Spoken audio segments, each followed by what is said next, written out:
جی عزیز دوستو، السلام علیکم۔ آج ہم کرشن چندر کے ایک مشہور ناول جب کھیت جاگے کے تنقیدی جائزے کو لے کر حاضر ہوئے ہیں۔ دوستو ویڈیو کو یہیں پہ لائک کر دیں۔ کارل مارکس کے اشتراکی نظریات کے زیر اثر اردو میں ترقی پسند تحریک شروع ہوئی۔ ان اشتراکی نظریات نے اردو ادب کو بے حد متاثر کیا۔ کرشن چندر بھی ان نظریات سے متاثر تھے، مگر کرشن چندر کا کمال یہ ہے کہ اشتراکی نظریات کے زیر اثر جیسی حقیقت نگاری انہوں نے کی وہ ان کے ہم اثر ناول نگار نہ کر سکے۔ 1952 میں شائع ہونے والا ناول جب کھیت جاگے بھی کرشن چندر کا ایسا ناول ہے جس پر اشتراکی فلسفے کے بڑے گہرے اثرات نظر آتے ہیں۔ یہ ناول کرشن چندر کے فکر و فن کے ارتقاء کے حوالے سے اہمیت کا حامل تصور کیا جاتا ہے، کیونکہ اس ناول میں وہ رومانی انقلاب پسندی سے انقلابی رومان کی طرف قدم بڑھا کر اشتراکی حقیقت نگاری کا ثبوت دیتے ہیں۔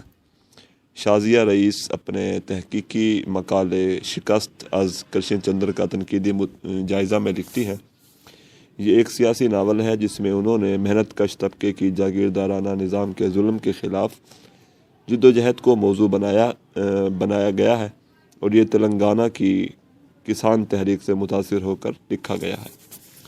ناول شعور کی روح کی تکنیک میں لکھا گیا ہے۔ ناول کا مرکزی کردار تلنگانہ کا ایک نوجوان کسان راگھو راؤ ہے۔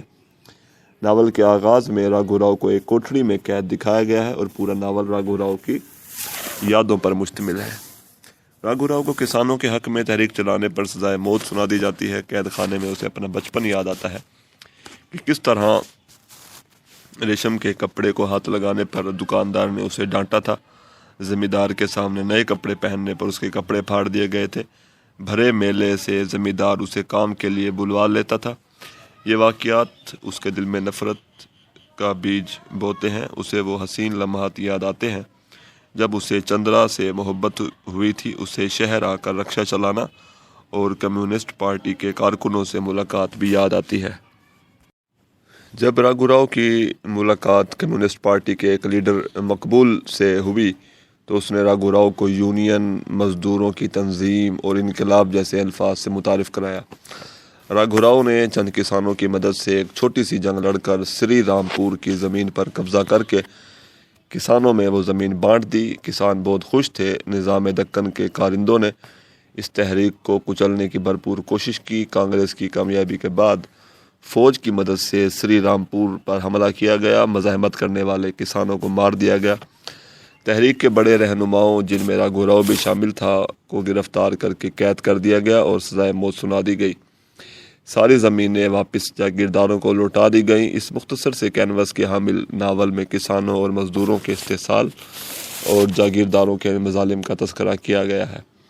مزدور اور کسان اپنے حقوق کی جنگ لڑتے ہیں، جبکہ جاگیردار اس استحصالی نظام کو برقرار رکھنا چاہتے ہیں۔ چنانچہ یہ تلنگانہ تحریک مسلح تحریک میں بدل جاتی ہے۔ راگھو راؤ نے بچپن سے ہی اس استحصالی نظام کو قریب سے دیکھا تھا۔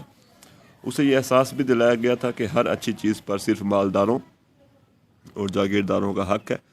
اس نظام کو بدلنے کی خواہش اس کے دل میں بچپن سے موجود تھی۔ جاگیردارانہ نظام سے اسے نفرت کے باعث وہ جاگیرداروں کی زمین کسانوں کے ساتھ مل کر چھین لیتا ہے اور کسانوں میں بانٹ دیتا ہے، اور اسی جرم کی پاداش میں اسے سزائے موت سنا دی جاتی ہے۔ راگھو راؤ کی پھانسی دراصل نچلے طبقے کی بیداری اور ظالموں کے خلاف ان کی جد و جہد کی علامت ہے۔ کرشن چندر کیونکہ کارل مارکس کے نظریات سے متاثر تھے، چنانچہ اس ناول میں بھی دراصل کرشن چندر کے سیاسی و سماجی شعور کی نشاندہی ہوتی ہے۔ یہ سیاسی و سماجی شعور کرشن چندر کے دوسرے کسی ناول میں دکھائی نہیں دیتا۔ ناول میں جگہ جگہ کرشن چندر اپنے اشتراکی نظریات کی تبلیغ کرتے دکھائی دیتے ہیں۔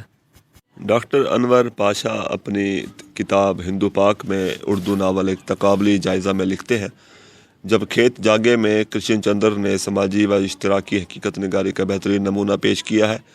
اس ناول میں جاگیردارانہ معاشرے میں معاشی اور سماجی نابرابری اور استحصال کو پوری شدت کے ساتھ پیش کیا گیا ہے۔ ناول کا موضوع اگرچہ نیا نہیں ہے، مگر گہرے عصری شعور، رنگین اور جادوئی اسلوب اور اپنی تکنیک نے اس ناول کو ایک کامیاب ناول بنا دیا ہے۔ اشتراکی نظریات کی تبلیغ کرتے اس ناول میں کردار نگاری سے زیادہ واقعات، حالات اور ماحول پر توجہ دی گئی ہے۔